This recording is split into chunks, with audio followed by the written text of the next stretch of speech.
Welcome to the Policy Shop, weekly conversations with public policy experts where we'll dive into the most important issues affecting all of us here in Illinois. I'm Hillary Gowans. Let's get started. Joining me today is Matt Paprocki, president of the Illinois Policy Institute. Matt's going to break down who we are here at the Institute and why he fights to save Illinois every single day. Matt, welcome. Thank you. Good to be here. It's nice to have you. This is the first time having you on the podcast. No, it's good to be here. This is nice. Yeah. There's a good setup here. It's got a good vibe. Yeah. Okay, so you're the president here at IPI. That's right. Tell us what you do and why do you do it? Well, I lead one of the best organizations in the country. And what I love about it is that it's leading an idea. It's this idea that this country was built with a root of free markets and the American dream, right? It's made the United States unique, as different than any other European, any other country throughout the world. And that's where the seeds are really sown here in Chicago, in the state of Illinois. And we've seen a break from that. We've seen a higher increase in corruption and other governmental problems. But there's major opportunities here in Illinois.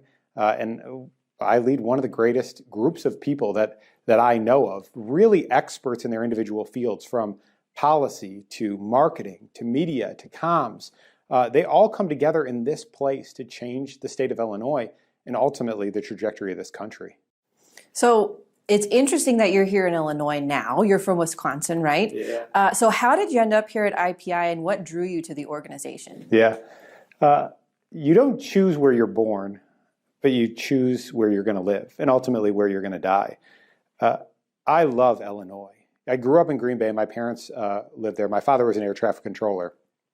So originally they're from the west suburbs of Chicago, but you move around to different airports based on how long you've been serving and your ability as an air traffic controller. And my family settled in Green Bay. And so we always came to Chicago for holidays. And I remember being about 10 years old, and I first came to the city here downtown Chicago. And I remember looking up at the buildings and being completely blown away. In fact, it happened, my aunt took me to the Sears Tower, she took me to the Hancock building. And we went out to eat in the basement. And in the basement of the Hancock building, they have a cheesecake factory. And I thought we just were doing it up. We ate at the Cheesecake Factory. And I remember I got done and I said, if I ever make it, I'm going to be able to go to the Cheesecake Factory and take other people there. And that was the dream for me. And it's something I still thought about. It's funny. It was about a year ago. My wife and I walked by the Cheesecake Factory and I was like, we got to go in because I made it, right? I can afford Cheesecake Factory now. But that was really a foundational moment you saw the bustle of the city. You saw this energy in this life. And that doesn't happen in Green Bay, Wisconsin. It's a lovely place and I loved it. There's a magic. There's something special happening here. I wanted to be a part of it. So Chicago is kind of your mini American dream. Totally is. In fact, I actually think it's not just my American dream. I think it's the country's American dream. Because when you trace back the roots, the American dream started here. It started in Chicago. When Chicago first came about, it's not like any other city in the history of the world. It was nothing. It was literally swampland to the point that Native Americans didn't even live here. So when Marquette, came up here for the first time, you were portaging swampland to get anywhere. And that was Chicago. But what happened is people realized that when you came to Chicago, when you came through Lake Michigan, and they could finally connect it with the Mississippi, the whole world had access to them. And so people came here, and they came here for two reasons, is they were guaranteed prosperity and they were guaranteed dignity. It was through work, through jobs. And so people came from Ireland, they came from Poland, they came from Germany, they came from the rest of the United States for the guarantee of this promise, right? That's the American dream, is that if you work hard and you do what you're supposed to, you can live a more prosperous life than your parents did, right? That happened here, and it spread throughout the rest of the country. And so when I think of Chicago, I don't just think of my American dream. I think this is the American dream for this nation. That's part of why I care so much about fighting for it, is it is historically rooted in what makes this country great. So we're just a couple of kids from other states in the Midwest That's who right, ended that's up right. in Illinois. Yeah. And now here we are Ohio. fighting What brought you here from Ohio? grad school. Yeah. And I stayed because my husband lived here and we were dating at the time. And now here we are, 2 kids, and I am working passionately. Have you gone to the Cheesecake Factory yet? I went to the Cheesecake Factory in high school in Ohio. If anyone listening is from Columbus, the Cheesecake Factory at Easton Town Center in Columbus was the place to be I believe in high school. I believe it. Okay, but I say all that because it's really interesting that you and I, neither of us is from here, but we've, like you mentioned, found opportunity, made our homes here, and now we're fighting so that other people can have the same opportunity that we had. So I want to talk more now about IPI because you didn't work at IPI prior to 10 years ago, right? You were working in the state or with the state. So I'm interested to hear about your professional journey, coming from the legislature, what that was like, and then why you came to IPI in the first place and what you've been able to do here. Yeah. So I started off, I came in, I worked for the state of Illinois, and I was there a week. And I realized working for the state, working in politics, everything that I thought I knew about politics was completely wrong. And there's this myth that they teach you in school, in education, this political science studies. And they tell you how things should work or how things could work, which is very different than how things actually work. So I go down to Springfield. I'm brand new, and I get assigned to pensions committee. So that means that I would create what would assign to as cliff notes or spark notes on all bills that had to do with pensions for the state of Illinois, for the Illinois General Assembly. Because despite what we think, lawmakers don't read most of the bills that come across their desk. And it's not because they're not smart and they're not hardworking. It's to the contrary. There's 10,000 bills that get introduced. And so the idea of understanding the complexities of all the factors of 10,000 bills, it's just not possible. So they have staffs. And I worked on the pension committee. And I remember I had a pension bill. It came across my desk. I analyze it, meaning that I say who's for it, who's against it, what does it cost, what's the impact, and I would give it to lawmakers. So I take this, we have pension committee, the bill's going to be heard. It's my first bill, it's my first committee. So I sit down and I sit next to, I'm going to revoke his name for the purpose of this conversation, but a Southern lawmaker down in Springfield area. And he asked me, I sit down, he goes, you the new staffer on pensions? And I said, yeah, that's me. I'm 21 years old, I'm a kid. And he goes, all right, so am I for this bill or am I against it? And I said, well, here's what the bill does. Here's who the groups who are for it. Here's who's against it. Here's what it costs. And he goes, I don't care about none of that. You just tell me, am I good or not? And I'm looking at this thing and I'm thinking, I've got no idea, right? I just learned what a pension was 2 weeks earlier. I'm trying to figure this out. I look at the bill and I said, oh, it looks like a good bill.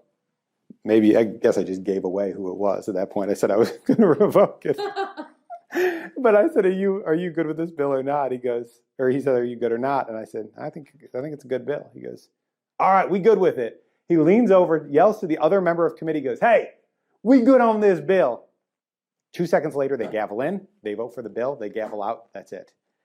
And I remember sitting there, and I'm sitting there after committee gets heard, and I'm having this like song of Schoolhouse Rock on like how a bill becomes a law, and thinking, nobody tells me this. Like nobody told me that there's going to be some staffer who's going to go talk about what this bill, if they're good or not. And that's when I got hooked. Like that's when I realized that there was an undercurrent that's happening with every bill, the bills that affect our lives. And there's something happening below the surface. And it's not good enough just to stay engaged on what people tell us is going on. It's finding out what are the triggers to actually make change. So then I did that for 7 years. And John Tillman, who's the CEO, came to me and he said, I've got an idea. I want to hire a lobbyist, which is a radical concept for this. We are a public policy organization. So down in Springfield, all you have is special interest, right? You have unions groups, you have manufacturing groups, you have townships, and you have municipalities, and you have every special interest. except one: taxpayers. Right? Which fundamentally, that's exactly who should be at the table for every single one of these issues. But it wasn't until John said, I want to have a lobbyist to go fight on behalf of taxpayers. So it's not every 2 years or every 4 years they can become engaged. It's every day where the bills that are affecting their lives, they can go effectuate change. And I thought, this is awesome. And that really set the tone for me. Is Illinois Policy Institute at its core, it's an innovative think tank who solves old problems. Right? We're coming up with new approaches to old problems. And I think that's core with John's original approach. And that's exactly what we think about every day, is none of the problems in the state, any of the problems that we're fighting for, they're nothing new, but we're coming up with innovative new ways to solve them. I didn't realize you were 21 when you started working on staff, on pensions. So you've been working on this pension crisis since you were 21 years old. Yeah. And you've seen how it works. You've seen how the sausage is made. Like, you know what goes on in Springfield.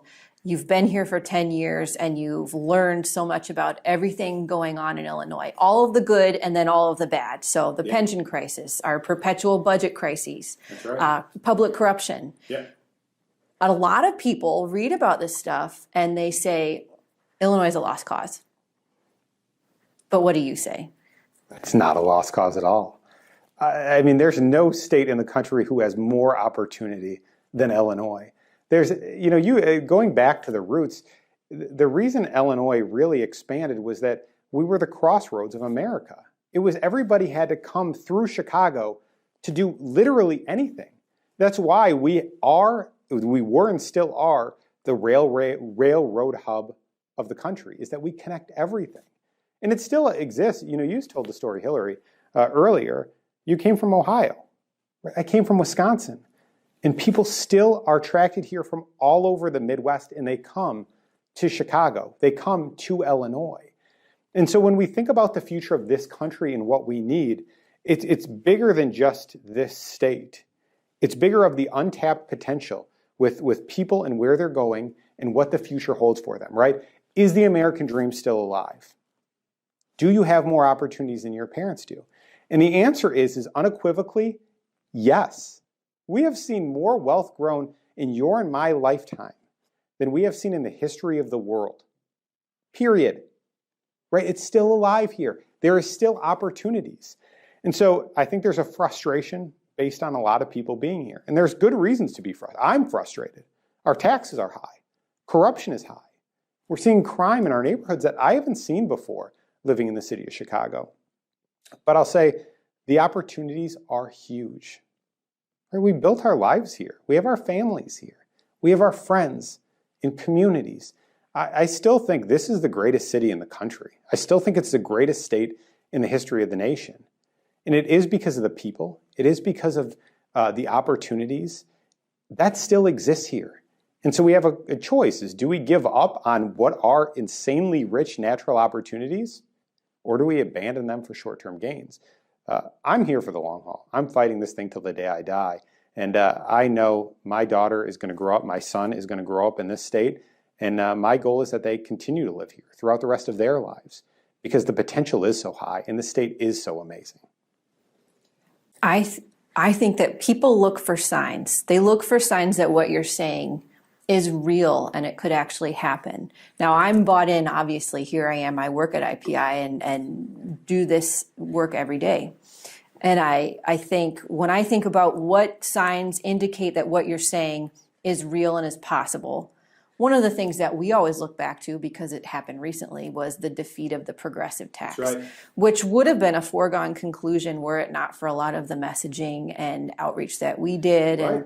And Other groups as well. And other It was a groups collective joined. effort. Yep, it was a huge collective effort. So when we talk about what proves to you that this turnaround is possible, that's one. Yep. What else do you see that gives you hope that change is possible? Well, I think there's multiple things. And let's focus on the progressive tax just for a second, because I think that's really interesting. Is that when this was first introduced, when this first passed out of the General Assembly before it went on the ballot, 65% of people in the state said they would support it. And then once they started digging into this and they understood the reasons, or rather where the money was going to go to, they completely changed their perspective. And we saw that number flip where only 46% of the population voted for it, right? And this is something that I think if you talked about 3 years ago, exactly what you said, people would have thought this was a foregone conclusion. But when people are educated based on the issues that are happening, minds change. So I can speak directly to what's happening here. When I first started about a decade ago, we had about 10,000 people who were following us, meaning that we had their email addresses, we were engaged with them on various topics. And over the years, we've seen that grow, and it grew to a couple 100,000 people. What we've seen over the last couple of years is an explosion. There is now 1.9 million people in the state of Illinois who is following our content via email. We are a public policy advocacy organization, right? This concept is unheard of.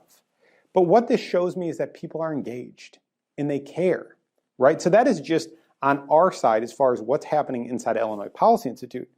But there's another issue. I talked about when I first started on staff, I didn't know what a pension was, right? I had no idea. And I was not an outlier in that. The majority of the population had no idea what a public sector pension was. Now they do. And so for the first time ever, we saw 2 years ago when Paul Simon Institute did a poll on this, 51% of the population supported pension reform. Right? It's not that they just know what pension reform is, they were supporting it. And we recently polled this, and 60-some% of the population supported pension reform. And even more importantly, when they understood the issues, what this meant, and what it means is protecting what people have earned thus far, the promises that have been made, but making changes going forward.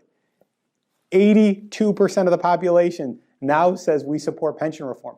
That is mind-blowing. And so I think the key is there's something happening below the surface. There's something that people don't see. It's like the duck swimming on water, right? And its legs are kicking. It's happening under the water. And there's going to be major changes in the future of the state of Illinois. And we're seeing every key indicator line up that way. I agree. And you mentioned something that I want to go back to too.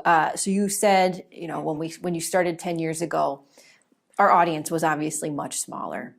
But I'm curious, what else has changed at IPI since you joined? What was it like back then? And then how would you describe our organization today? Yeah, that's a great question.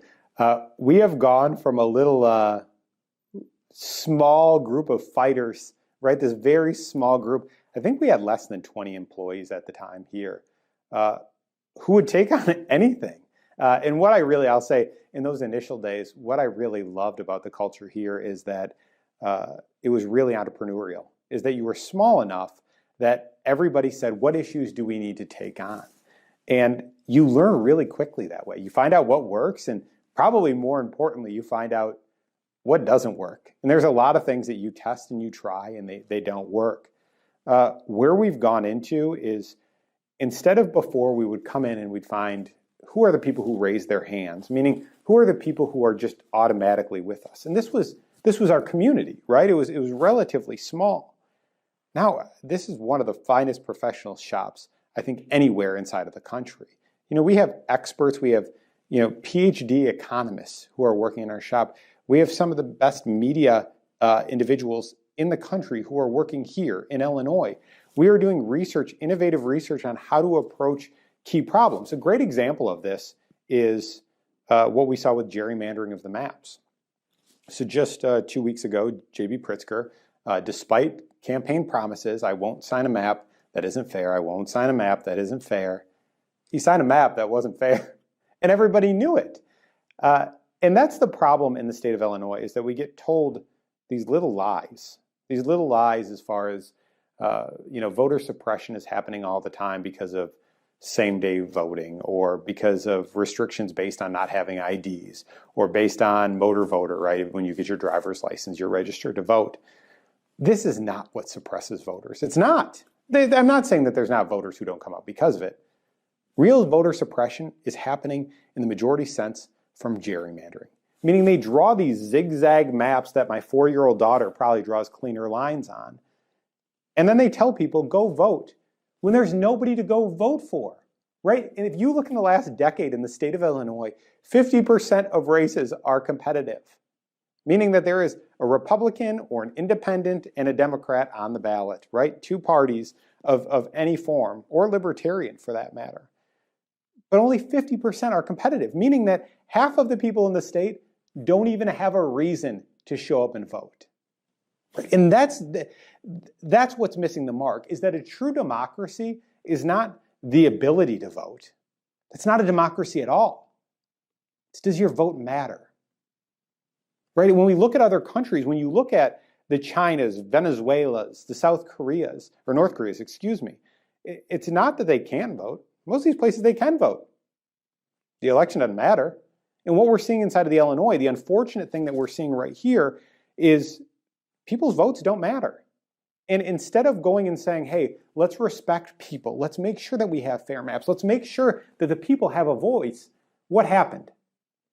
They get treated with contempt, right? It's politicians who are down in Springfield who are saying, look, I don't care what you think. I don't care what you want, right? You are worthless in my viewpoint. You don't even deserve a reason to go vote. We'll tell you who you should show up for. And that's what happens. And so what I love about this place and where we've grown up to is we can fight these huge problems. We can take on gerrymandering. And instead of sitting there and saying, gerrymandering is terrible, which it is, we're doing something about it. And we're recruiting candidates to run in all of these races.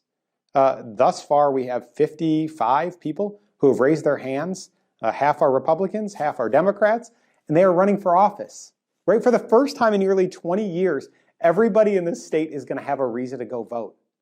That's amazing. And that's what this place can do. You know, pension reform, I've been talking about it for 17 years now, but for the first time, people understand what the problem is. And they know how their lawmakers go vote on it. That's power. That's where the Illinois Policy Institute has come from, is not just ideas and concepts, but it's the ability and the know-how to take these things that are so frustrating in our everyday life and actually change them. I think it's awesome. It is very interesting to see how we've changed. When you talk about this, restoring democracy through choice at the ballot, that is innovative. And, this idea that 50% of Illinoisans go to vote for their state house position and they don't have a choice, like these are uncontested elections, that's crazy. Yeah. Most of them don't vote, right? Because what's the reason that they say, I can tell you in my district up in Lincoln Park in Chicago, I've never seen anybody run in the state house race. So what is my incentive to going and waking up early, to standing there before work starts, and to go say I'm going to go vote? And that's how a huge population feels. There should be an alternative. And this is not just, this is everywhere throughout the state. Right. And so instead of saying, well, no, we shouldn't have mail-in voting in Illinois or whatever, we've said, no, look, we should actually encourage people to, figure out how they can run if they're interested in civic engagement in that way. That's right. And what you were saying reminded me of a story from my life before I joined IPI. Because I was a reporter and I worked at a suburban newspaper. And I remember I met IPI while I was doing research on the state budget. So it was May, the state was about to vote in another budget. And my story assignment was to just cover what the budget was going to do. What did it look like? What were the numbers? What should people know? Yeah. And I started looking at what IPI was writing.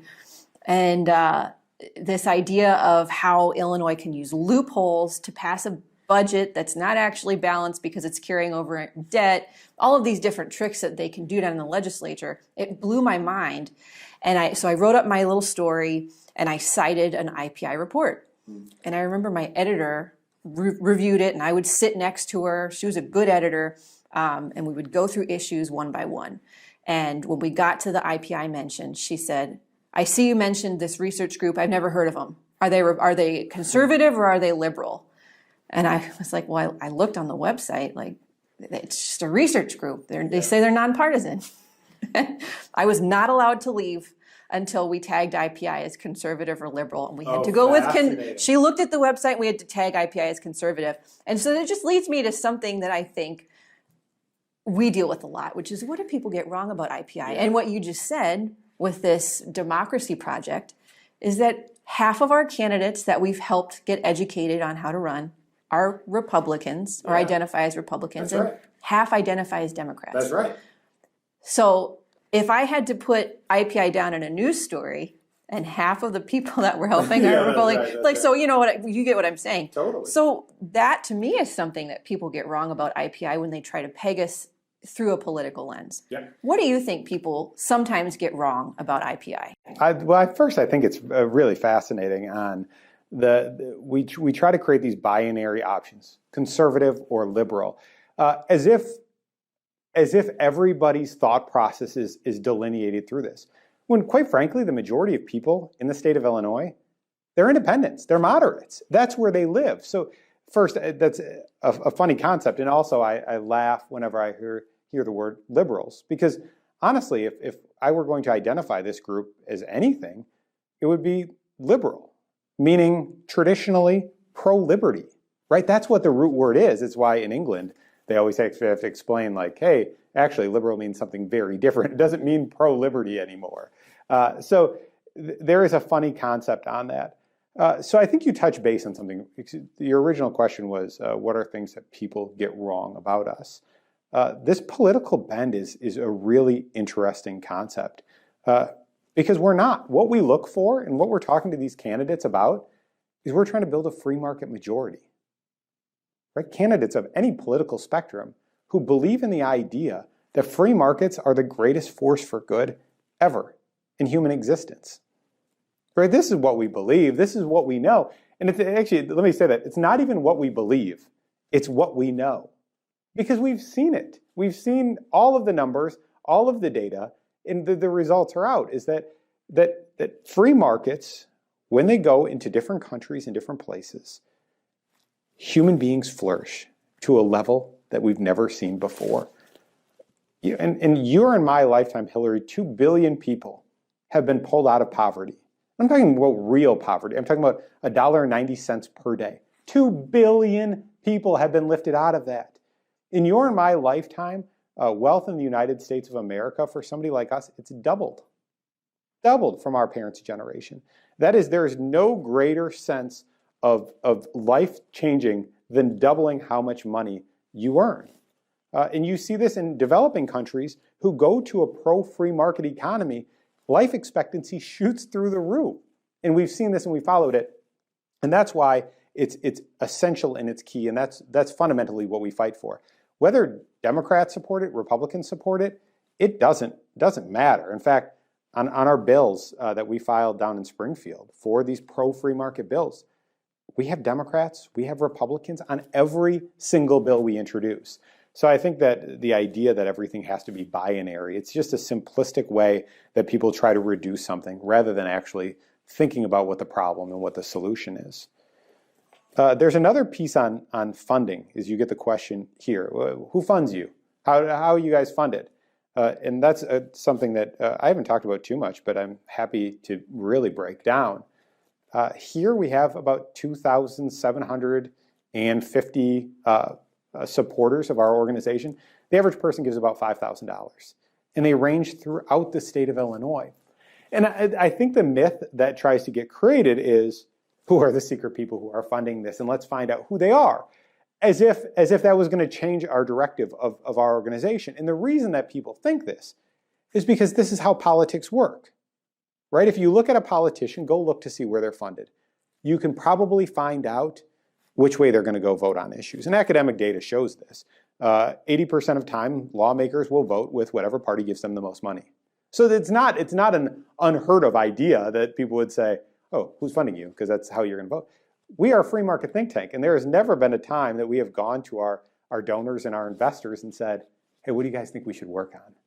It's been the same year after year for the last 20 years that we've been in existence. So I think that there's this concept of who could these people be and who are they? They're everybody. And I can tell you a couple of them. I'm a donor. My grandmother gives us money every month, which is very sweet. But it's people throughout the state. And everybody's fighting for this idea. It's the idea of free markets being this great force for this miracle that came out of Illinois, that came out of Chicago and spread throughout the country. It's interesting that you bring up this concept of, okay, well, whoever gives me the most money, that's what I'm going to focus on. Because I know you and I know myself, and the idea that either of us would work somewhere like that is really funny to me.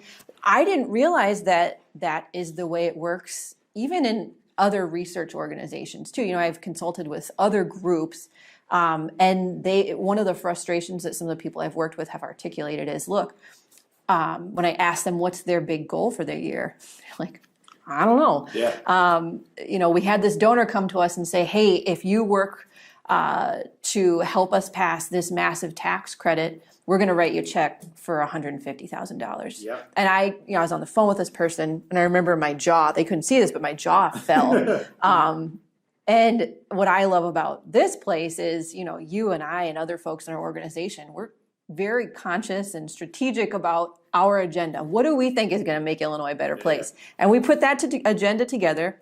And then our fundraisers go out and say, hey, this is what we're going to do. That's right. What do you think? You want to support it? That's right. It's not what people think. I know. But you can see, I think it changes the conception. I think a lot of people go and chase the money. Is they say, well, how can we go out and raise this money? And somebody says, well, if you do this, I'll pay you money. We've never done that. And we would never do that. And I think that's part of the reason you see success of this organization. There's reason you see growth in this organization, not just from total donors, but overall money raised is year over year, we raise more money every single year. And the reason is that there's more people who are saying, I love this concept, right? I want an independent group who's focusing on these problems that affects my everyday life. And that's what we focus on. So it's funny, it's called mission creep in a lot of organizations. You take money for a project, and ultimately you end up chasing that money, and the money of your organization will go down every single year. You're going to see something very, very different when you look at our finances, is they go up every single year. And the reason for that is, you and I will have a conversation, Hillary, as far as, okay, what do we need to focus on this year? And you'll say, okay, here's where I think our top priority should be. Here's where the biggest impact we can make is. And then we do it, right? And that's another big thing is telling investors, here's what we want to do. And then we go do it. We measure it, we do it. And then we go back to them and say, hey, we're going to do something even bigger next year. It's a novel concept, Right. One thing that you've introduced me to is this concept of doing what scares you.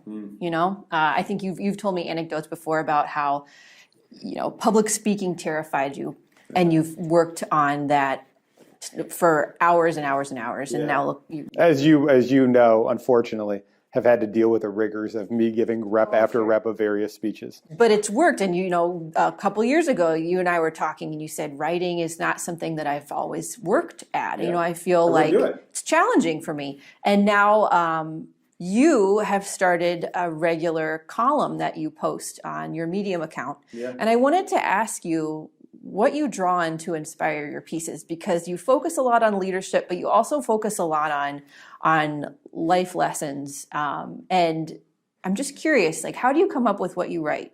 Oh, that's interesting.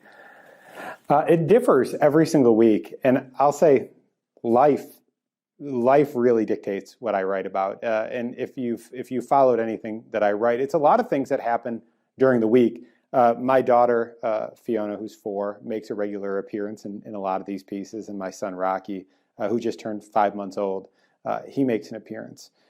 But there's things that happen every single week that we always make a choice. And I think the problem is before you write, before you do these things, you just kind of wash over them, right?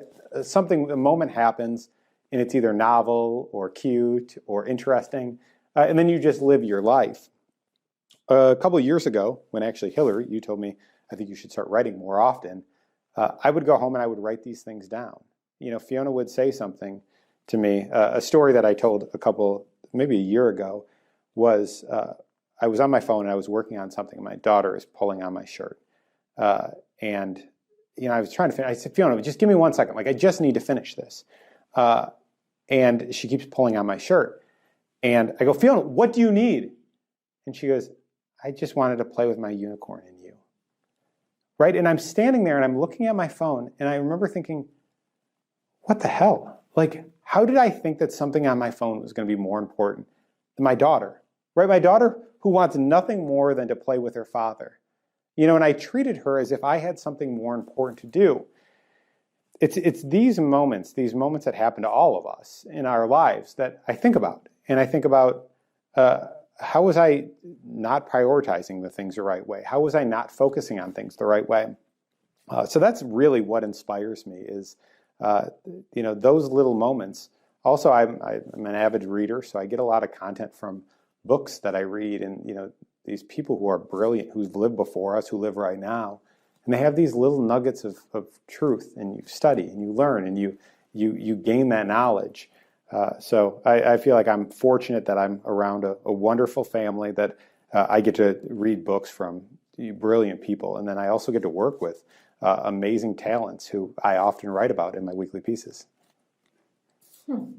Well, in the spirit of talking about the things that we're going to prioritize, because you just mentioned your priorities, and Fiona and Rocky and Anna are your priorities. That's right. Here at IPI, what are our priorities for the coming year, and what are we going to get done? And I want to close with that. Yeah, there's huge opportunities this next year, and I would say that I am so excited about the opportunities that present themselves. The first one is going to be pensions. Pensions is 25% of our state budget. It's the reason that our property taxes are going up every year. It's the reason that there is a divestment in the poor and the disadvantaged, in after-school programs and things that really help lift our society up. We need to fix our pension problem. And the first step is actually a pension plan that got passed several years ago. When Bruce Rauner was governor, they passed a Tier 3 pension system. That means all new employees would go into a hybrid 401k style plan. But it lacked an effective date, so it never became law. This year, we're going to go work to make sure that there's an effective date in this so that it's no longer this defined benefit system where you're guaranteed a certain payout. It's that you go take a portion of your money, the state matches it, and then you throw it into the system just like everybody else. That's going to be a huge change. And then going forward, it's going to be a constitutional pension amendment that we're going to vote on. And our goal is to pass this by 2024 with the General Assembly. And that's because, look, we should protect what people have earned thus far. But the problem with the pension system is that it doesn't make any changes going forward. I tell the story about myself a lot. I worked for the state for 7 years. I left making $36,000 when I left staff. If I went back, my pension would be based on the last years of me working there. I've quit. I decided I don't want to work for you. And what the Supreme Court ruled is that they have a guaranteed contract with me for the rest of my life. Going forward, that needs to change. And we need to protect what we've earned and that I've put in thus far. But what we need to do is make sure that somebody like me can't come back into the system and earn high dollar amounts and then collect it off of tax dollars. It's completely morally wrong, and that needs to change. Another piece is going to be on school choice. You have people who are stuck in failed schools. And we saw the numbers just come out last week where in a lot of areas in this state, 30% of people, kids in our state are reading at grade level. That's wrong, right? And we can keep making excuses on why that's happening. But what ultimately, the root of this is parents and kids should have a choice. They should decide if they want to go to this school. They should be able to decide if a school is going to be better for their children. And right now, there's only very few people who actually have a choice. It's people who have the financial means to do it. And so instead of locking these kids up in failing schools and districts where they're not getting the proper education, we think that these kids with these amazing opportunities should be able to go to the place that's right for them. And the opportunities here are endless. I mean, you hear countless stories of these kids who are failing in one program, going to just another school. Same kid, different school, and thriving. And so what we're going to be doing is expanding the school choice program here in the state of Illinois, expanding the caps on it, extending the sunsets so that every kid then has a choice of where they want to go to school and what's going to be best for them, not what the government decides is going to be the best school we can provide. And then finally, elections. Is people need to have faith in the democracy. They need to have faith in who they're going to go vote for. And the first step of that is giving them an option. And that's why we are fully committed to this full slate program, meaning that every race throughout the state of Illinois has competition, both Republican, Democrats, We'll be working for anybody. So if you're listening to this podcast and ever had an interest in running for office, please contact us. We would love to help you, and we'd love to get you a voice out there, because that's true democracy, is having a reason to go vote. And we're going to be doing that. I guess the last thing I would add on there is there's a constitutional amendment that will be going on the ballot for unions, and it's expanding union power in a variety of different ways. This is the first time that we're going to see individuals have an opportunity to go vote on expanding union power. The thing I love about this is we have an audience of, as we said before, about 1.9 million people. We're going to be able to educate them, and people will be able to have a vote, an educated vote, on what's going to happen for this future of the state of Illinois. And I predict right here, for the first time ever, that this is going down next November. So I think there's huge opportunities with school choice, with elections in our democracy, with people having a vote, with unions and how much power they can have, and then our pension system to get rid of this debt. Well, your enthusiasm is contagious, and this was fun. I really appreciate your time and your willingness to talk about what motivates you and what you hope for the future here in Illinois. Thanks, Matt. I love it, Hillary. This was fun. Thank you.